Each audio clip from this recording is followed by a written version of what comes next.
Boa noite, Betânia. Graça e paz a todos vocês que estão aqui presentes. E a você também que está assistindo em casa, que está assistindo agora em loco e que também vai assistir posteriormente essa palavra. Inclusive, algo que eu recomendo para vocês desde já, que dê uma revisitada no estudo aqui às quartas-feiras. Estamos estudando o livro de Atos, que é uma potência por si só. E é um livro que tem uma sequência, então a gente sempre tenta aqui fazer um resumo, né? Mas à medida que vai andando, o resumo vai ficando maior, né, Romão? Mas é o Senhor falando conosco toda quarta-feira, o ministério do Espírito Santo, que está mais vivo do que nunca, meu irmão. E eu queria dizer uma coisa para vocês, como o Tiago diz, né? Não sei se vocês sabem, mas o Espírito Santo não é exclusividade da Assembleia de Deus, né, Tiago?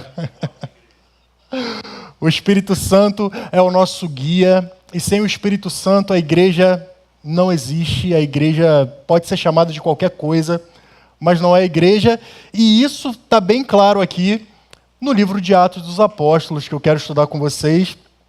Hoje foi me dada a responsabilidade, inclusive quero agradecer ao Romão, por estar compartilhando com vocês o capítulo 18, e ele vai ser compartilhado em partes, em duas partes. Hoje a gente vai falar uma parte, semana que vem outra parte. E eu peço que você abra em Atos capítulo 18 e acompanhe comigo. Diz o seguinte: depois disso, deixando Atenas, Paulo foi a Corinto. Lá encontrou um judeu chamado Áquila, natural do Ponto, recentemente chegado da Itália, com Priscila, sua mulher, porque o imperador Cláudio havia decretado que todos os judeus deviam sair de Roma. Paulo aproximou-se deles. E como tinham o mesmo ofício, passou a morar com eles e ali trabalhava.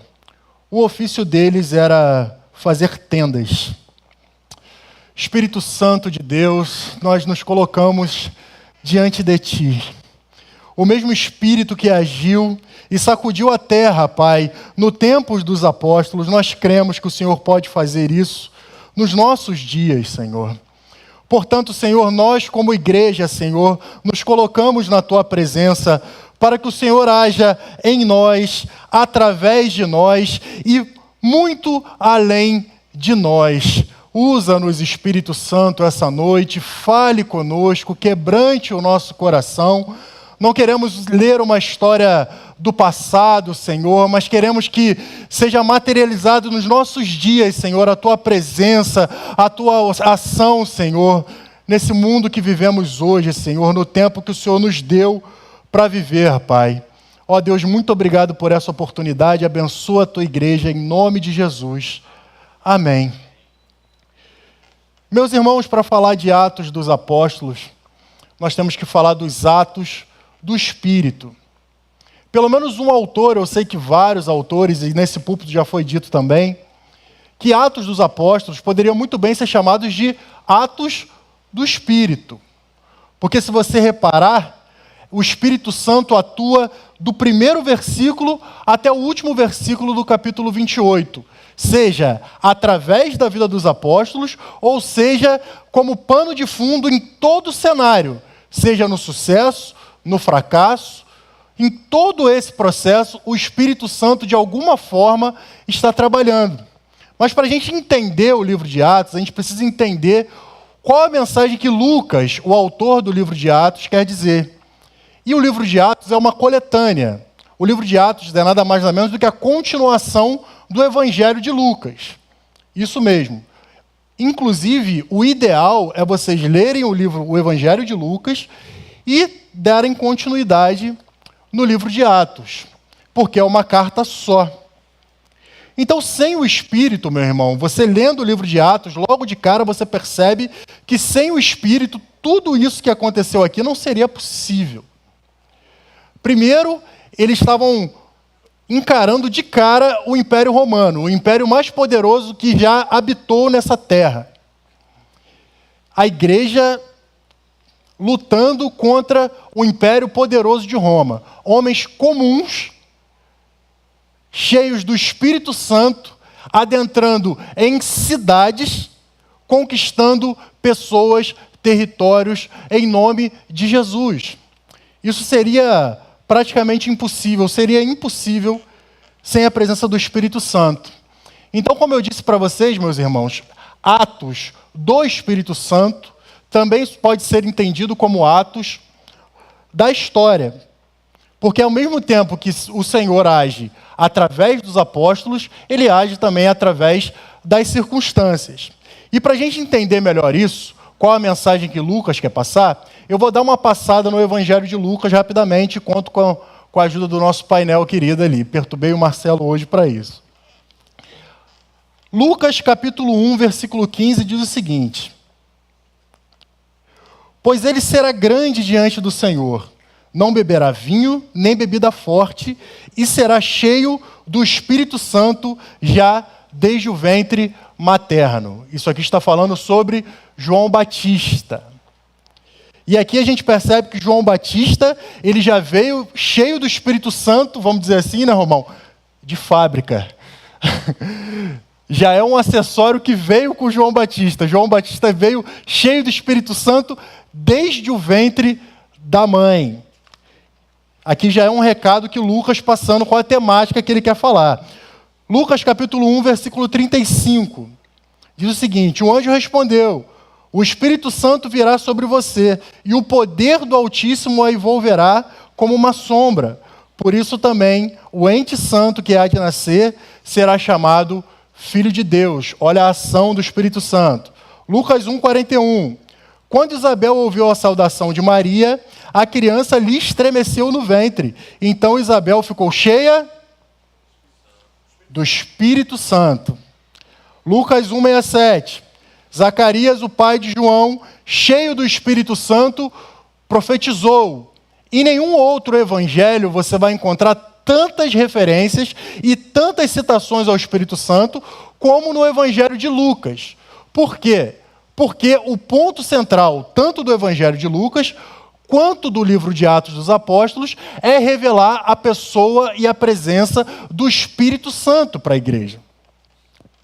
Lucas, capítulo 4, versículo 1. Jesus, cheio do Espírito Santo, voltou do Jordão e foi guiado pelo mesmo Espírito no deserto. Então Jesus, no poder do Espírito, voltou para a Galiléia e a sua fama correu por toda a região. Aqui Lucas está posicionando de uma forma clara que até o ministério de Jesus era totalmente guiado e dependente desse Espírito. Vocês conseguem entender a mensagem que Lucas quer passar aqui? E no final de Lucas ele diz que é um elo entre Lucas e Atos. 24, versículo 49. Eis que envio sobre vocês a promessa de meu Pai.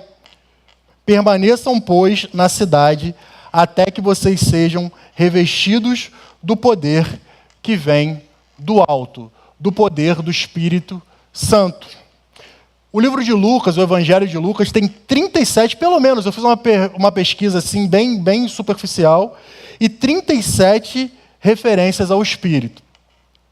E ao adentrarmos ao livro de Atos, logo de cara nós percebemos a ação do Espírito Santo, que é o grande derramamento do Espírito sobre toda a carne. A promessa lá feita lá no profeta Joel se cumpriu ali no dia de Pentecostes, quando o Espírito, o protagonista desse livro, desse tratado que Lucas escreveu para Teófilo, né, o derramamento do Espírito, ele é notório. Então, em Atos, o que acontece? O Espírito ele é derramado, o Espírito distribui ministérios, o Espírito envia, o Espírito muda rotas e o Espírito liberta. Essas são as ações notórias do Espírito que estão contidas em Atos. São pelo menos 67 referências ao Espírito no livro de Atos. Então, o grande protagonista, a mensagem que Lucas quer passar é justamente isso. O Espírito, o ato, não é do homem. Embora Deus use homens, embora o Espírito use homens, o ato é do Espírito, meu irmão. Amém? Então é exatamente essa mensagem que Lucas quer transmitir no tratado. Vamos avançar mais um pouco, para a gente poder entrar na mensagem e no ponto do capítulo 18 que nós estamos. Atos, capítulo 1, versículo 8. Aqui tem o panorama e o resumo de como é dividido o livro de Atos e como é dividida a missão que Deus deu ao homem. São em 3 etapas. Atos, capítulo 1, versículo 8. Mas vocês receberão poder ao descer sobre vocês o Espírito Santo, e sereis minhas testemunhas, tanto em Jerusalém como em toda a Judéia, Samaria, até os confins da terra. Então, o livro de Atos está dividido dentro desses 3 processos. O primeiro, a pregação na Judéia e em Jerusalém, através da pessoa de Pedro. À medida que o ministério anda, passa a ser responsável Filipe, através da Samaria e as circunvizinhanças. E chegamos onde estamos, que é aos confins da terra, que é através do ministério do apóstolo Paulo, que começa lá no capítulo 13, na sua primeira viagem, quando ele sai de Antioquia, enviado diretamente pelo Espírito Santo. Meus irmãos, lendo o livro de Atos, vocês vão perceber que o Espírito Santo age como se fosse realmente uma pessoa. Ele delega, ele envia, ele manda parar, ele manda seguir. É assim que funciona o livro de Atos. E chegamos onde estamos, nessa terceira etapa da pregação do Evangelho, que é através de Paulo. A primeira viagem missionária de Paulo foi essa que eu falei, foi enviada desde Antioquia. Antioquia era como se fosse uma base. E o curioso de Antioquia é que Antioquia foi a igreja não formada pelos apóstolos. Era a igreja que dava mais frutos, mas é a igreja formada por cidadãos comuns. Homens que ouviram a palavra de Deus, começaram a se reunir, orar, jejuar, e Deus fez grandes coisas através da igreja de Antioquia. E existem 2 Antioquias, né? A Antioquia de Síria e a Antioquia da Ásia.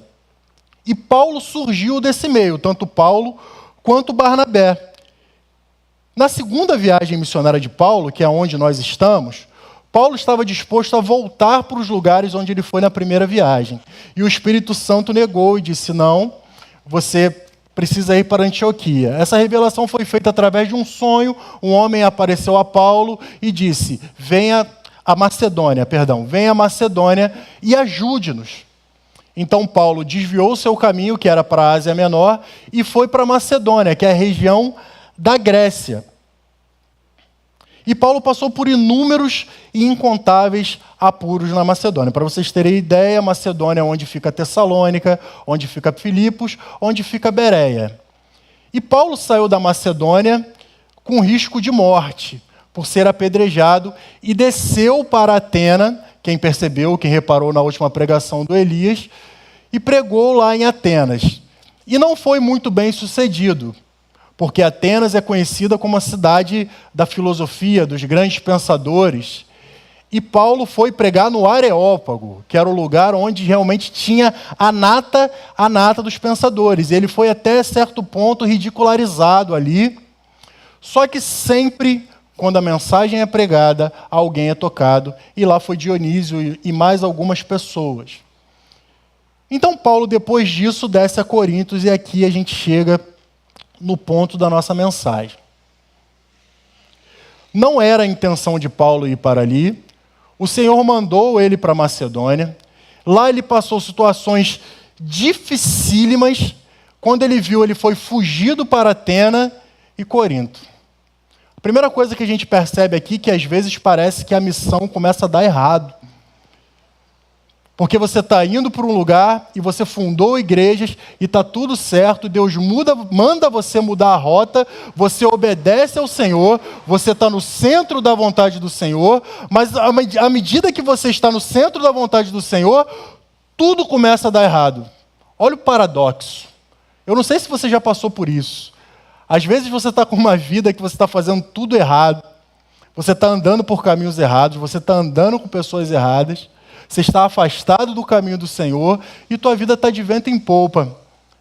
Aí você faz um propósito com Deus, volta para os caminhos do Senhor, passa a obedecer ao Senhor e, como um passe de mágica, tudo começa a dar errado na tua vida.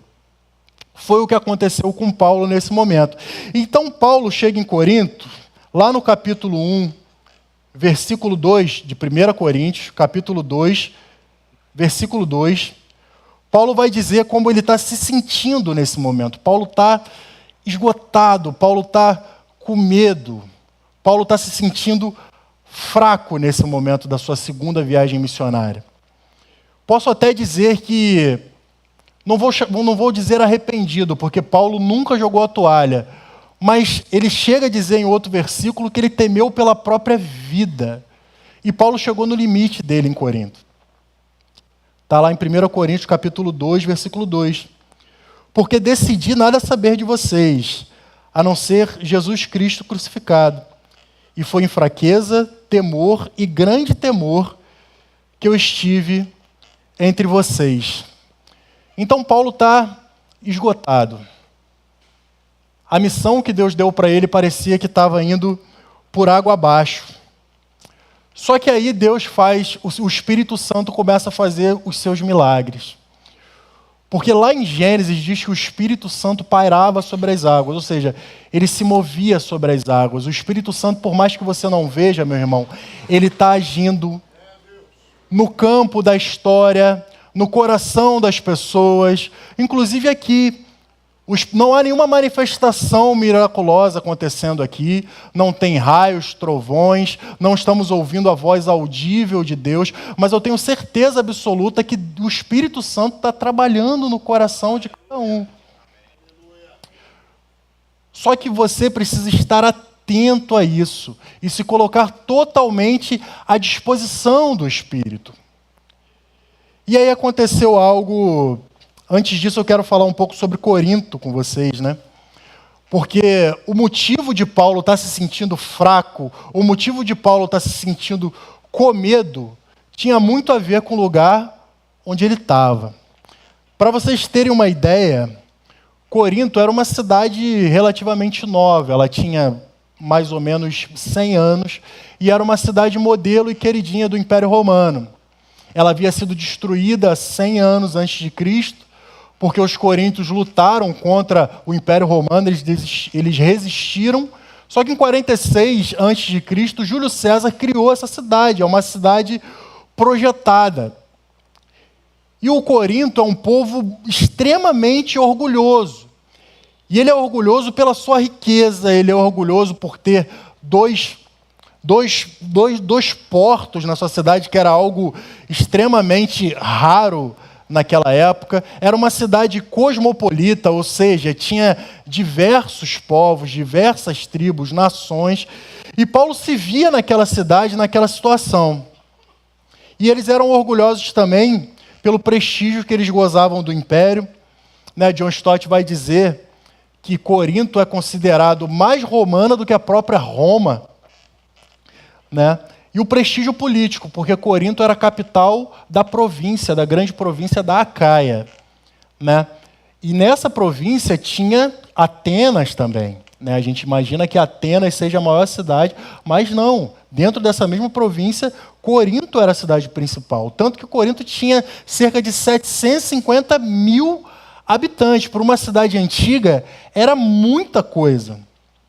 Só que Corinto também era o berço de toda sorte de imoralidade que você possa imaginar. Uma cidade extremamente rica, um povo extremamente orgulhoso, um povo extremamente arrogante e um povo extremamente promíscuo.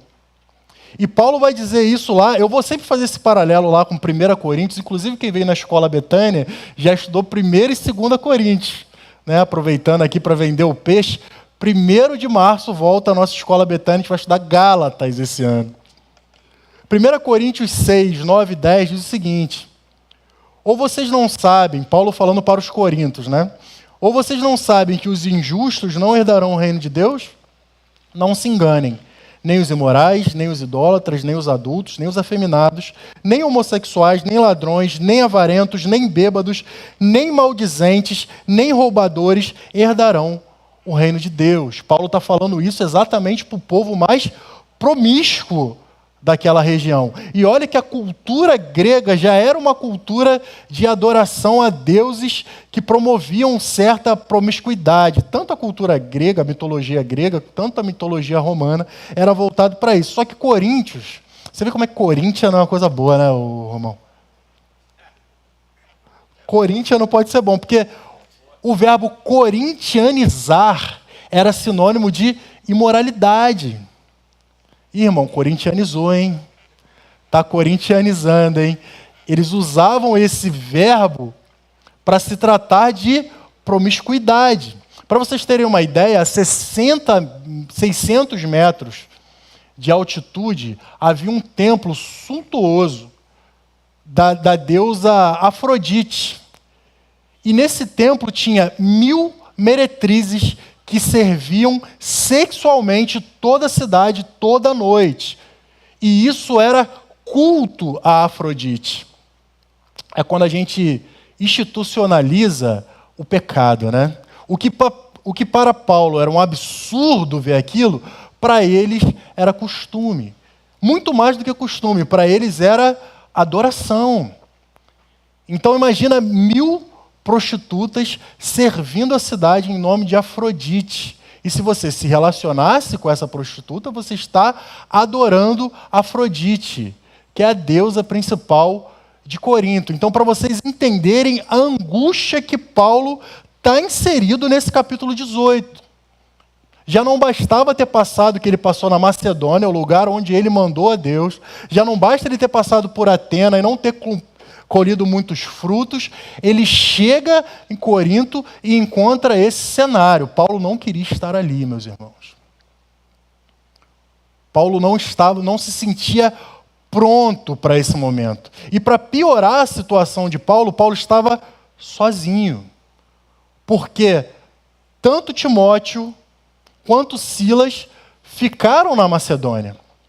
Paulo foi sozinho para Corinto. Bom, qualquer um de nós pensaria, né, meu irmão? Olha, Deus mudou de ideia. Deus abandonou a gente. Porque olha a situação que eu estou, olha onde eu estou. Deus me mandou para um lugar onde eu não fiquei, onde eu não fui aceito, fui jogado para cá, eu não escolhi estar aqui, e agora estou diante desse povo extremamente arrogante, e esse povo extremamente idólatra, e um povo extremamente promíscuo. Então, não é à toa, nós entendemos Paulo, né? Que ele se sentisse desanimado, ele se sentisse com medo, inclusive.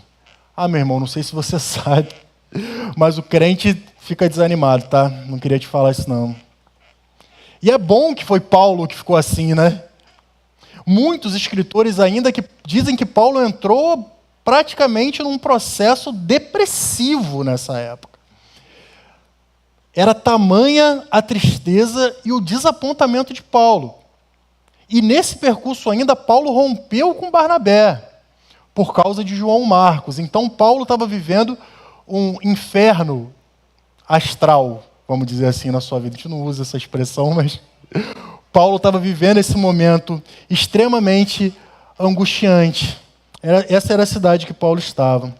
Mas dando continuidade aqui ao texto, no versículo 2 lá do capítulo 18, diz assim, ó, lá encontrou um judeu chamado Áquila, natural do Ponto, recentemente chegado à Itália com Priscila, sua mulher, porque o imperador Cláudio havia decretado que todos os judeus deveriam sair de Roma.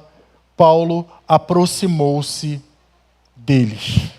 Então Paulo chega a Corinto, nessa situação toda que eu narrei para vocês, e ele encontra ali uma luz. Ele encontra uma esperança, que é Áquila e Priscila, mais comumente dito Priscila e Áquila, vindo refugiados de Roma, porque o imperador de Roma mandou todos os judeus embora de Roma, por causa de um tal de Crestos. Só que os estudiosos entendem que não é bem Crestos, mas era Cristo havia chegado em Roma através da pregação dos homens de Deus e o imperador, irritado com isso, expulsou os judeus cristãos. Então Paulo, sozinho, triste, desanimado, encontra com essas duas pessoas sobre as quais eu quero me debruçar essa noite com vocês. Áquila e Priscila. Mas a primeira lição que a gente tira aqui é que diante de momentos de fraqueza, desânimo e quase que desistência, depressão, Deus sempre coloca alguém no nosso caminho. Sempre. Fato. Às vezes você quer ouvir a voz de Deus, você quer uma resposta de Deus, uma manifestação de Deus, aí Deus envia pessoas. Às vezes, meu irmão, o milagre de Deus e a provisão de Deus está personificado em alguém.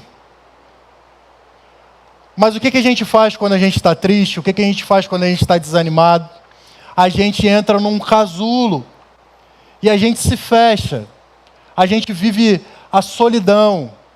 E a solidão é o maior auto-boicote que a gente pode promover à nossa própria vida.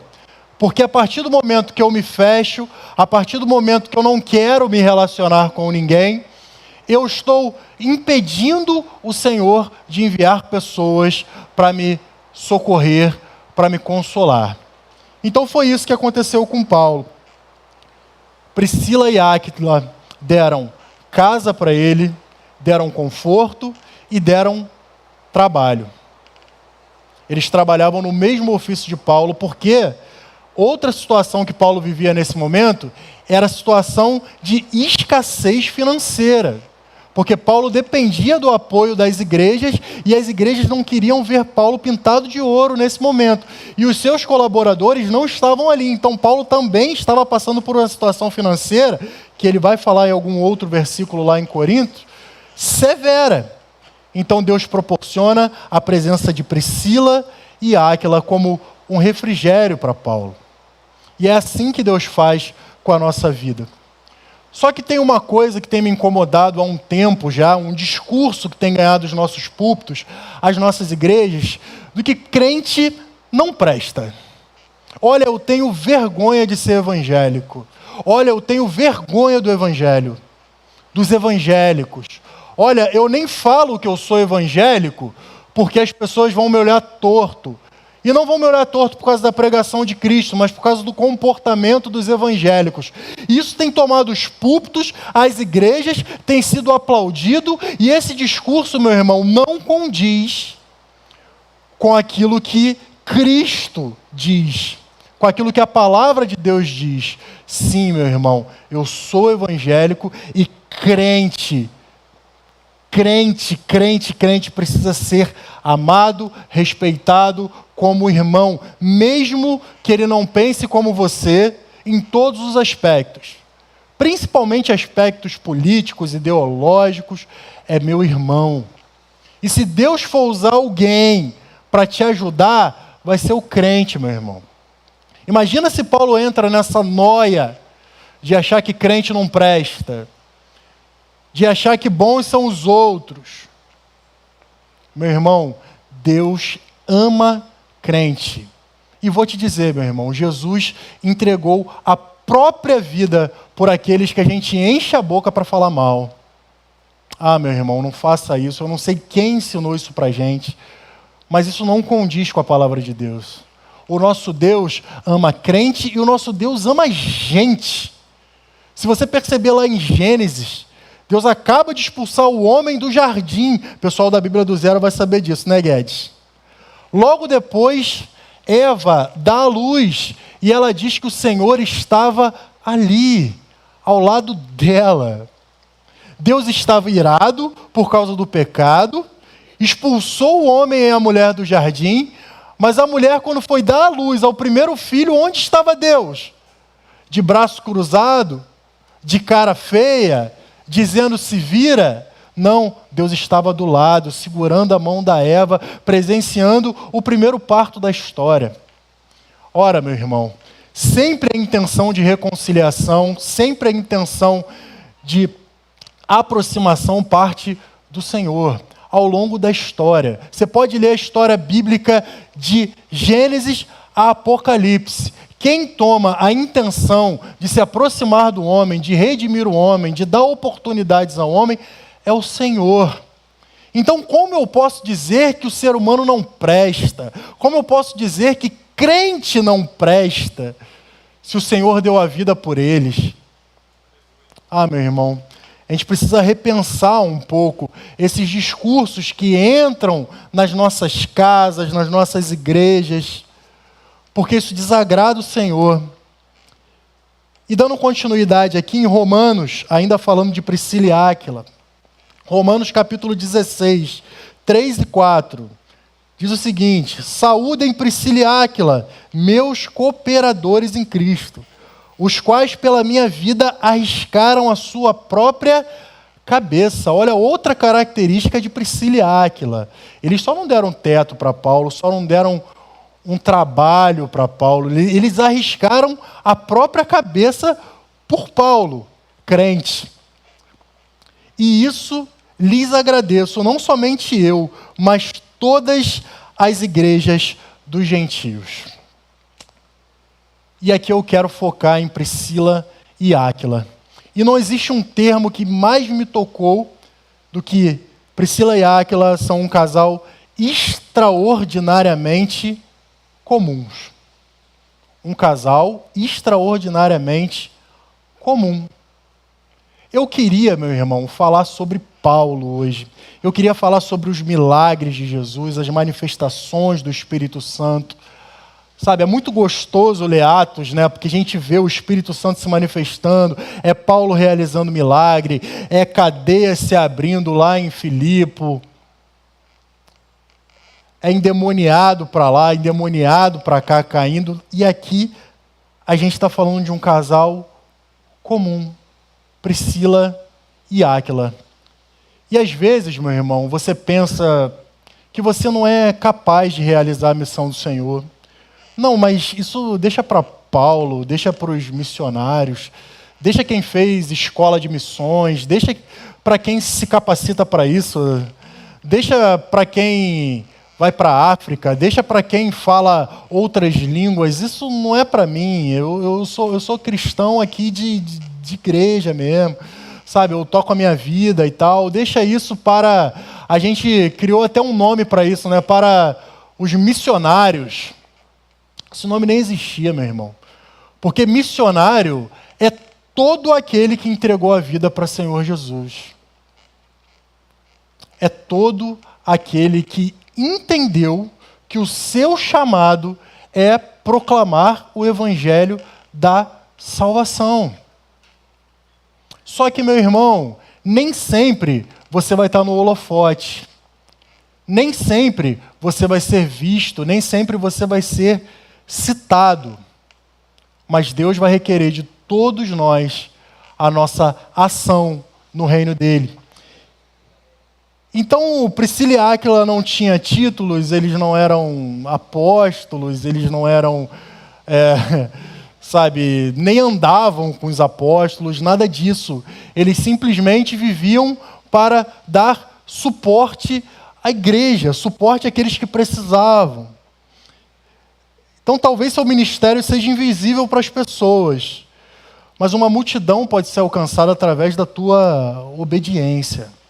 E sabe o que você precisa para ser um homem de Deus, uma mulher de Deus, usada pelo Senhor?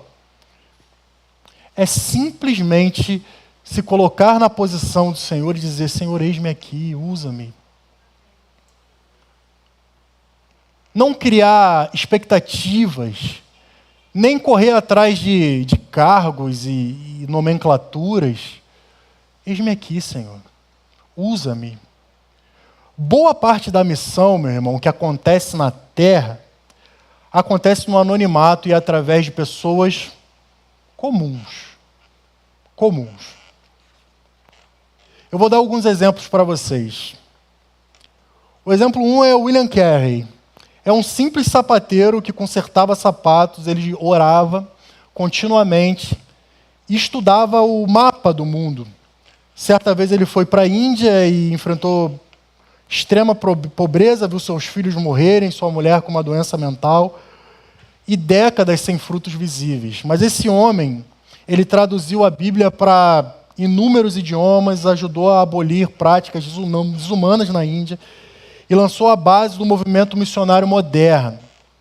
Esse homem era simplesmente um sapateiro, meu irmão. Outro é o irmão Shem. Esse nome é fictício, porque a gente sabe que muitos missionários não podem ter os nomes ditos, né, por causa da segurança própria. Mas o irmão Shem é o nome fictício de um agricultor chinês. Ele não possuía a Bíblia completa, ele recebia fragmentos da Bíblia, páginas da Bíblia, e através desses fragmentos ele decorava e transmitia para os chineses convertidos e para aqueles chineses que davam oportunidade que ele falasse. E muitas pessoas foram alcançadas pelo Evangelho num país como a China, através de um agricultor.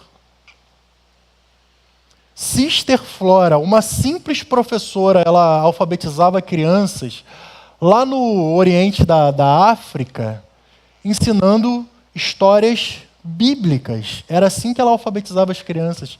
E toda aquela civilização foi alcançada pelo Evangelho, através da Sister Flora. E tem um exemplo mais perto da gente, que é o irmão Eurico Alfredo Nelson. Não sei se vocês já ouviram falar desse irmão, ele é conhecido como o apóstolo da Amazônia. Ele construiu um barquinho, uma canoa, e foi remando até os povos ribeirinhos, até os povos deslocados, distantes, onde ninguém conseguia chegar, e para lá ele levou o Evangelho. Até um dia que a junta de missões, ou os órgãos de missões, resolveram adentrar esses lugares. Quando eles chegaram lá, para surpresa deles, o Evangelho já havia sido pregado por esse simples irmão, que um dia decidiu construir uma canoa, pegar um reminho e ir. São pessoas, gente, anônimas, mas que fazem toda a diferença na pregação do Evangelho. E é isso que eu quero que vocês entendam, e é isso que eu acho que o Senhor quer falar com a igreja essa noite. Deus quer usar você, meu irmão, do jeito que você é. Então não espera o momento oportuno, a hora, o local, não espere uma voz do céu, não espere um anjo aparecer para você, meu irmão. Você é salvo, você entregou a vida para Jesus, você entende que as pessoas precisam ser alcançadas por esse Evangelho, assim como você foi alcançado. O que você está esperando, meu irmão? O que você está esperando? Então o Evangelho, o Espírito Santo, os atos do Espírito, eles acontecem também de forma que a gente não está vendo, mas ele acontece o tempo todo. Como disse o Senhor a Nicodemos, o Espírito, o vento, a gente não sabe de onde vem, a gente não sabe para onde vem. Assim são aqueles que são nascidos do Espírito. O Espírito, ele é dinâmico, ele está trabalhando. O Espírito não espera a igreja institucional fazer alguma coisa. O Espírito pode usar um sapateiro, o Espírito pode usar uma professora, o Espírito pode usar um agricultor, o Espírito pode usar você, meu irmão. Então abra o teu coração, e assim como o Espírito foi derramado no tempo dos apóstolos, Deus tem o prazer de derramar o Espírito sobre seus filhos. Jesus falou isso. Porque não há um pai que o filho pede pão e lhe dê pedra, que dirá aqueles que lhe pedirem o seu Espírito, meu irmão. Não é uma obra feita por nós, não é da tua motivação, não é pela sua força, é pelo Espírito. É o Espírito que fará isso possível, meu irmão. Então esses são Áquila e Priscila, pessoas anônimas, comuns, que foram importantíssimas. Porque, meu irmão, pensa se Paulo desiste. Lógico, Deus poderia levantar outra pessoa no lugar de Paulo. Mas eles foram colocados no momento certo, no lugar certo. E é assim que o Espírito faz. Está tudo ruim, pessoal. O imperador romano agora chegou em Roma. Eu acho que agora acabou essa brincadeira de igreja, né? Acabou essa brincadeira de pregar Cristo, dominar território, chegar com o evangelho. Chegou a Roma, o imperador Cláudio, que era muito poderoso, falou, acabou. Não tem esse negócio de crestos, não tem esse negócio de ficar pregando Cristo aqui. Vocês vão embora. Eu não sei como Priscila e Áquila saíram de Roma, mas eles também foram para Corinto e eles entenderam o que estavam fazendo ali. Para vocês terem uma ideia, Corinto foi a cidade onde Paulo mais ficou. Paulo ficou 1 ano e meio. E foi onde ele colheu mais fruto. Se você ler a epístola de 1 Coríntios, 2 Coríntios, você vai ver Paulo amando profundamente essa igreja e se aborrecendo na mesma medida. Porque era costume, se você ler Atos dos Apóstolos, a primeira coisa que Paulo fazia ao chegar a uma cidade era entrar na sinagoga. Assim como Jesus também fazia, para pregar para os seus judeus. De repente é mais fácil, né? A gente falar com judeus, já tem uma raiz aqui em comum, o Antigo Testamento é o mesmo, Jeová é o mesmo, então aqui já tem meio caminho andado. E era onde Paulo era mais perseguido, onde Paulo era mais ameaçado de morte.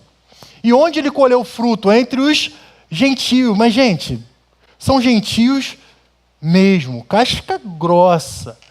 Porque hoje falar disso é muito fácil. Você fala de Jesus para qualquer pessoa. A pessoa já ouviu falar de Jesus em algum momento, ela tem noção que é Jesus, já viu alguma apresentação da Páscoa. Ninguém vai dizer, olha, eu não sei quem é Jesus. Naquela época, na cultura greco-romana, idólatra, hostil, as pessoas não tinham a menor ideia do que era a cultura judaica, do que eram profetas, do que eram salmos, do que, sabe, Moisés, patriarca, muito menos Jesus. Eles não tinham ideia. E Paulo foi responsável pela missão de pregar aos gentios, esse tipo de gentio. E muitos eram convertidos. Por quê? Por causa de Paulo? Não, por causa do Espírito, que é agente da missão. Amém? Outra característica aqui de Priscila e Áquila está lá em 1 Coríntios, capítulo 16, versículo 19. As igrejas da província da Ásia mandam saudações. Também Áquila e Priscila mandam cordiais saudações no Senhor, juntamente com a igreja que se reúne na casa deles. Nessa altura, Priscila e Áquila já saíram de Roma, foram para Corinto e já estão na Ásia. E lá instituiu-se a igreja na casa deles. Porque não havia templo naquela época, não havia essa ideia de templo. Então, uma característica de um casal de cristãos que amam a Deus é quando eles fazem do seu lar um santuário. Meu irmão, a igreja para você é apenas aqui, essas 4 paredes. A sua casa é o lugar onde você mora, ou a tua casa é um santuário? Ou a tua casa é um lugar onde as pessoas podem chegar, que elas vão ouvir a palavra de Deus, meu irmão? A tua casa é o lugar onde as pessoas vão chegar e vão receber oração, meu irmão. Você não vai ser aquela pessoa que vai dizer, não procura a igreja, o culto é domingo, 10 horas da manhã, vai no culto mais cheio, é melhor, o Tiago vai estar lá pregando. Sabe, Deus vai falar certamente contigo. Meu irmão, a tua casa precisa ser o santuário. Porque, meu irmão, presta bem atenção no que eu vou dizer agora. Eu não vou para a igreja cultuar. O culto sou eu, meu irmão. E onde eu chego, eu adoro ao Senhor. É lógico, meu irmão, que esse lugar é onde pessoas que são o culto, que cultuam, se reúnem como em coinonia para adorar a Deus. Eu sou daqueles, meu irmão, que eu valorizo esse lugar, eu valorizo isso aqui. Para mim o altar não é qualquer lugar. Para mim esse banco não é qualquer banco. Para mim, para você entrar nesse lugar, você precisa ter reverência, a forma como você fala, a forma como você se refere aos irmãos. Sim, meu irmão, sim. Eu sou desses, eu vejo a igreja dessa forma. A igreja é um lugar diferente. Mas, meu irmão, se você não entender que o culto é você, que a sua casa é santuário, que a sua vida é um santuário ambulante, esse lugar vai ser apenas um lugar, meu irmão. Então, pensa nisso. Eu não vou à igreja cultuar, eu sou o culto, onde eu estiver, Deus será adorado.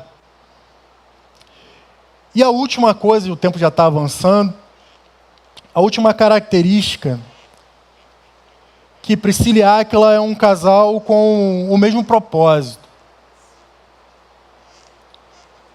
A gente percebe claramente que Priscila e Áquila estão bem alinhados no propósito, né? O estilo de vida deles não é um estilo de vida muito usual. Eles estão sempre fugindo de cidade em cidade, acolhendo irmãos. Eles acolheram Paulo, depois eles acolheram Apolo e discipularam Apolo também. Abriram uma igreja na sua casa na Ásia. Se o casal não está alinhado, meu irmão, alguém ia sofrer nessa história. Imagina se Áquila é aquela pessoa que não gosta de receber gente em casa.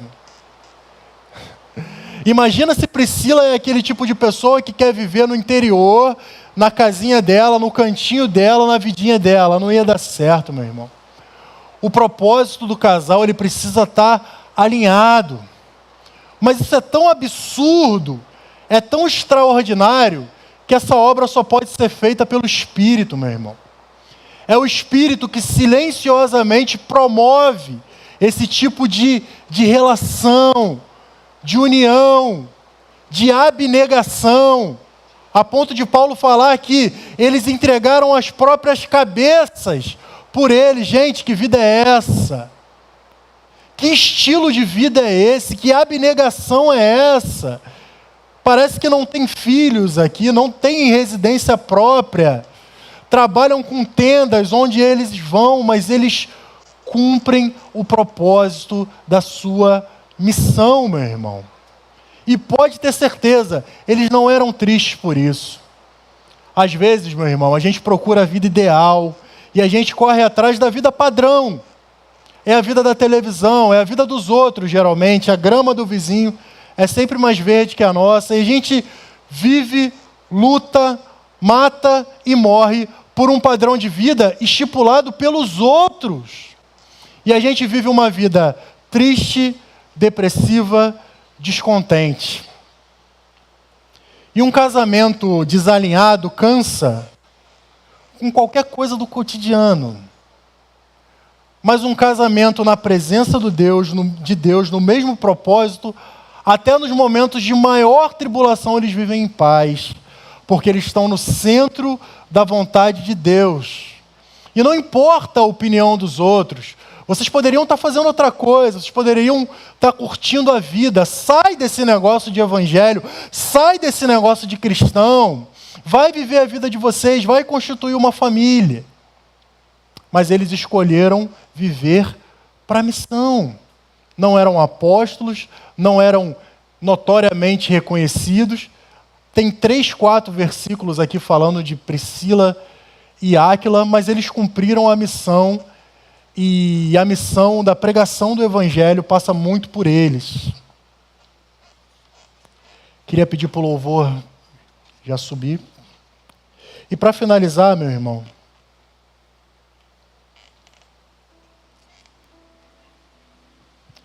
eu quero que essa noite você saia daqui, meu irmão, crendo que o mesmo Espírito que se movia sobre as águas, lá na criação, aquele vento que você não sabe de onde vem nem para onde vai, o mesmo Espírito que faz nascer carne em ossos secos, ele está aqui essa noite.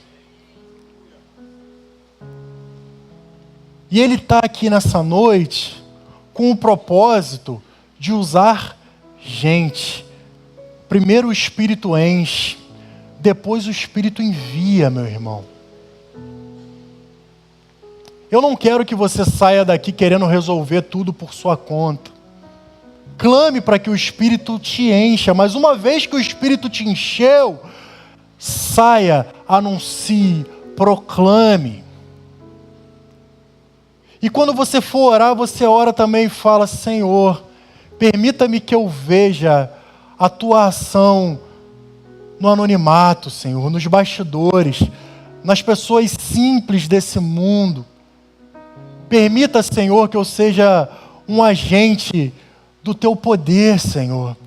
Onde eu for, mesmo que eu não seja reconhecido, que a minha vida, a minha casa, seja um santuário para a tua habitação.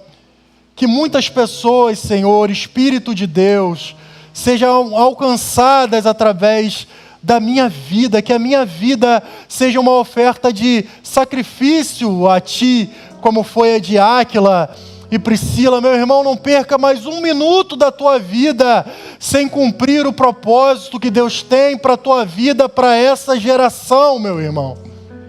Porque a coisa mais triste desse mundo é você viver uma vida de 20, 30, 40, 50, 90 anos sem ter cumprido a missão para a qual você foi designado, meu irmão.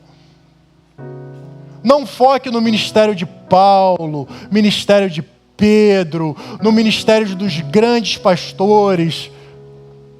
Olhe para si e fala: Senhor, aqui com o que eu tenho, que o Senhor me use e que o Senhor alcance muitas pessoas e que a minha vida seja um refrigério para a vida dos meus irmãos que estão passando por depressão, tristeza, e para a vida daqueles que hão de te conhecer. Amém, meu irmão? Que Deus abençoe vocês essa noite.